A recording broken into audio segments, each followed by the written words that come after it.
we are taught with encouragement, and that's a great thing on the level of the individual and the level of the human species. It's a great thing, and what is reinforced has a probability that it will happen again. What happens with perfection is a good thing in a way, because people will start eating better food, making a better relationship with their lives, with their friends, with many aspects of their lives. I believe that nothing from your past can be terribly bad, or nothing bad said about you can be, have some truth in it. Point being, if at the level of the human race and level of the human species, I think it's a good thing that we're trying to perfect our lives. But at the level of the soul, I'm a little confused. I think we'll all have to go within ourselves, and I'll have to go within my own spaces of, meditative spaces to be able to reflect. As a culture, I think evolution has turned culture into a new gene.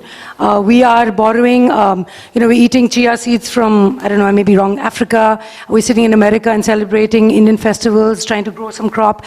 I think this transmission of cultural skills and abilities is a great thing. It makes us look at each other as equal.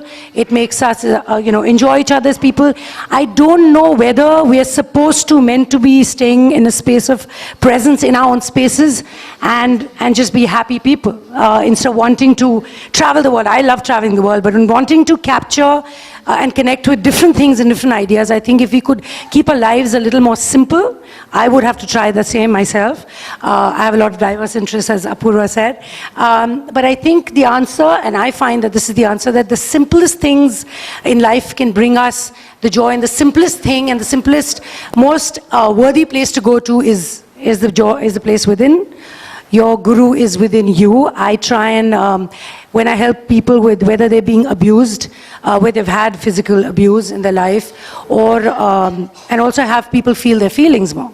So, and typically in a session, when you work with somebody who's gone through a trauma or an accident or a rape or all of that, the idea is to be able to go back to them and help them feel things that they internalized and they couldn't feel, have them respond and react to their own individuality and be able to express what they were feeling at that point of time, or they wanted to feel. So I think the two answers that I can give you are, it can be easy to be you if you live with honesty and approach your feelings, and find the guru from within you and share the light.